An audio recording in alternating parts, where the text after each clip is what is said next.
आपके अपने YouTube channel खबर समाचार में आपका स्वागत है। विधानसभा उपचुनाव को लेकर भाजपा ने अपनी तैयारियां तेज करते हुए तेरापंथ सभा भवन में बूथ कार्यकर्ताओं की बैठक आयोजित की, जिसमें प्रदेश प्रवक्ता ओम सारस्वत ने पेज प्रमुख नियुक्त किए। सारस्वत ने कार्यकर्ताओं से कहा कि इस पन्ना प्रमुख का दायित्व होगा कि वे एक पेज पर अंकित 10 मतदाताओं का नाम दर्ज कर उन्हें बूथ तक ले जाएं और उनसे मतदान करवाएं। सारस्वत ने कार्यकर्ताओं से विधानसभा उपचुनाव जीतने के लिए प्रत्येक बूथ के कार्यकर्ताओं से 100% मतदान करवाने की अपील की। उन्होंने कहा कि भाजपा में नेता नहीं है, जब नेता नहीं बूथ प्रभारी, शक्ति केंद्र प्रभारी व पन्ना प्रभारी चुनाव लड़ते हैं, जिसकी बदौलत ही देश के हर कोने में आज कमल खिल चुका है। साथ ही इस बैठक में भाजपा प्रदेश उपाध्यक्ष माधोराम चौधरी ने कहा कि किसान की बात करने वाली पार्टी भाजपा है। चौधरी ने कहा कि एमएसपी व कृषि कानून का फायदा समझने वाले किसान अब शाहजहांपुर बॉर्डर छोड़कर अपने घरों की ओर निकल चुके हैं। फुलेरा विधायक निर्मल कुमावत ने कहा कि उपचुनाव से पहले शहर के कार्यकर्ता सुजानगढ़ नगर परिषद में होने वाले चुनाव में एकजुट होकर सफलता हासिल करें। कुमावत ने कहा कि कांग्रेस ने परिसीमन में मनमानी करते हुए शहरों में भाजपा के वार्डों को काफ़ी बड़ा कर दिया है तथा कांग्रेस के वार्डों को छोटे छोटे कर जनता के साथ कुठाराघात किया है। उपचुनाव के लिए प्रभारी लगाए गए विजेंद्र पूनिया ने राज्य सरकार पर हमला करते हुए कार्यकर्ताओं को जीत के लिए मूल मंत्र दिया। रतनगढ़ विधायक अविनेश महर्षि ने कहा कि उपनेता प्रतिपक्ष राजेंद्र राठौड़ व पूर्व सांसद राम सिंह कस्वा के नेतृत्व में चूरू जिले की भाजपा सुजानगढ़ में उपचुनाव लड़ेगी। उन्होंने कहा कि सभी कार्यकर्ताओं की जिम्मेदारी बन जाती है कि वे राज्य सरकार के 2 साल के विफल कार्यकाल को वोट की चोट से सबक सिखाएं। बैठक में किसान मोर्चा के प्रदेशाध्यक्ष हरिराम रणवा ने कहा कि किसान आंदोलन के नाम से विपक्ष राजनीति कर रहा है।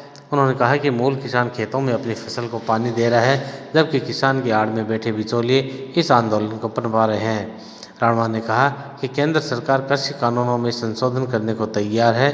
पूर्व सांसद राम सिंह कस्वा ने कहा कि उपचुनाव में पार्टी प्रत्याशी किसी को भी बनाए, लेकिन कार्यकर्ताओं को फूल के निशान को ध्यान में रखते हुए मतदान करवाना है। भाजपा जिलाध्यक्ष धर्मवीर पुजारी ने कहा कि देश में 2 ही नेता हैं, जिनमें से एक राहुल गांधी है, जिन्हें भारत की जनता सुनना पसंद नहीं करती, तो दूसरे राजस्थान के मुख्यमंत्री अशोक गहलोत हैं, जिनका बोला हुआ लोगों को समझ नहीं आता।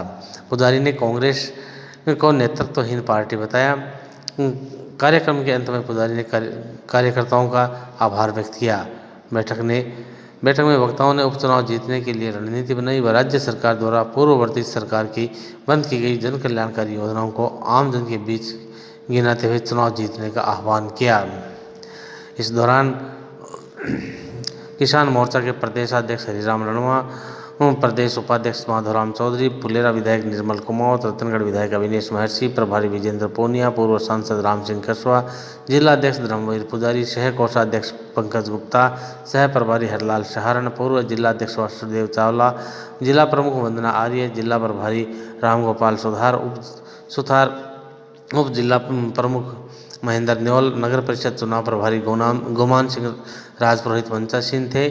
कार्यक्रम में पूर्व मंत्री खेमाराम मेघवाल, भाजपा महिला मोर्चा जिलाध्यक्ष यशोदा माटोलिया, बीदासर प्रधान संतोष मेघवाल, सुजानगढ़ प्रधान मनभरी देवी मेघवाल, जिला परिषद सदस्य सोहनलाल लोमरोड, नौरंग सिल्लू, मंडल अध्यक्ष पवन माहेश्वरी, हिम्मत सिंह मालाशी, बुद्धि प्रकाश सोनी, वैद्य भंवरलाल शर्मा, कमल दादीज, राजकुमार पारिक, मंगीलाल भामू, एडवोकेट मनीष दादीज, पूर्व देहात अध्यक्ष महावीर सिंह पार्वती सर, सुरेश पुजारी, मनोज भाणेज, महिला मोर्चा संयोजिका राधा प्रजापत, चंद्र प्रभा सोनी, सुरभि पांडे, सुषमा रामकवत, नवरत्न पुरोहित, मदन भारी, मनोज पारिक, सोनू पारिक, मनोज ढाका शरू, जयमंत मल पवार, गणेश मंडावलिया, पुरुषोत्तम शर्मा, बलराम सोनी, विनय माटोलिया, श्रवण सिंह राठौड़ सहित अनेक भाजपा कार्यकर्ता व नेता उपस्थित थे।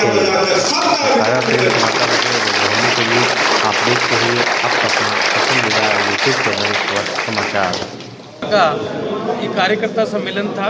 इसमें हमारे प्रदेश के सारे पदाधिकारी, जिले के सारे पदाधिकारी, सभी निर्वाचित जनप्रतिनिधि एक मंच पे आए हैं और आगामी जो विधानसभा का उपचुनाव है और नगर परिषद नगर पालिका के जो चुनाव होने वाले हैं, उसी की तैयारियों के संबंध में ये महत्वपूर्ण बैठक थी। प्रथम सत्र इसका हो गया। द्वितीय सत्र जो विस्तार से अभी चर्चा और होगी, जो भोजन के बाद दोबारा चर्चा होगी। उपचुनाव को लेकर किस तरह की रणनीति तय की गई है? भारतीय जनता पार्टी की रणनीति हमेशा ही आक्रामक रही है। हम जनता के बीच में जाएंगे और जो कांग्रेस सरकार की विफलताएं उनको लेके जाएंगे और भारतीय जनता पार्टी की उपलब्धियां बीच में लेके जाएंगे। नहीं लगता कांग्रेस ने कहीं भाजपा को घेर रखा है। कांग्रेस हमेशा अपनी उस नीयत पर काम करती है जो नीयत कभी जनता लाइक नहीं करती है। किसान आंदोलन के विषय में पार्टी के राष्ट्रीय नेतृत्व ने और प्रदेश नेतृत्व ने भी बार बार तीनों किसान बिलों के बारे में कहा है कि ये तीनों किसान बिल किसानों के हित के बिल हैं।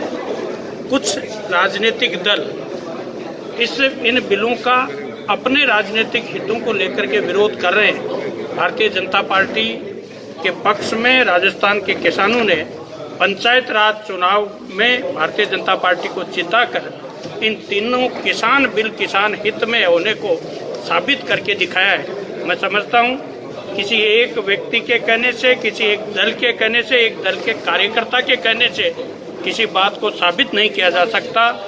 राजस्थान का आम किसान जिसका पंचायत राज चुनाव में अपना मत गिरा है, वो आज़ादी के बाद पहली बार भारतीय जनता पार्टी के पक्ष में 21 में से 14 जिला प्रमुख बना करके एक इतिहास साबित किया है।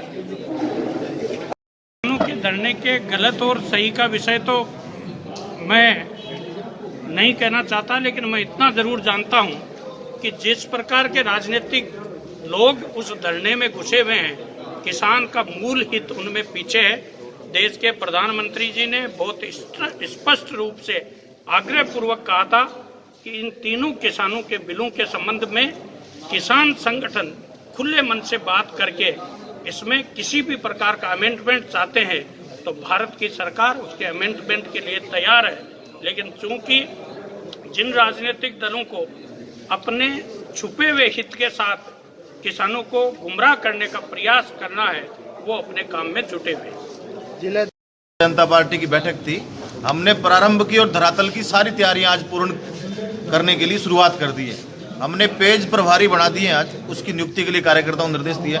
शक्ति केंद्र के संयोजक, शक्ति केंद्र के प्रभारी और हमारी बूथ की समितियां इस पूरी रचना का सत्यापन करने के लिए, उसका मूल्यांकन करने के लिए और काम को नीचे गांव स्तर तक, हमारी सबसे छोटी बूथ इकाई है उससे भी छोटा, हमने बीजेपी पेज प्रभारी बना करके आज हमने विजय का आगाज कर दिया है और निश्चित रूप से भारतीय जनता पार्टी सुजानगढ़ का चुनाव जीतेगी। ये शुरुआत आज इन कार्यकर्ताओं को देख करके, इन कार्यकर्ताओं का उत्साह देख करके हम सबको नजर आ रहा था और हमने आज सुजानगढ़ उपचुनाव में भारतीय जनता पार्टी का जीत का एक बुगल बजाने के लिए कार्यकर्ताओं में एक नए प्राण फूंके।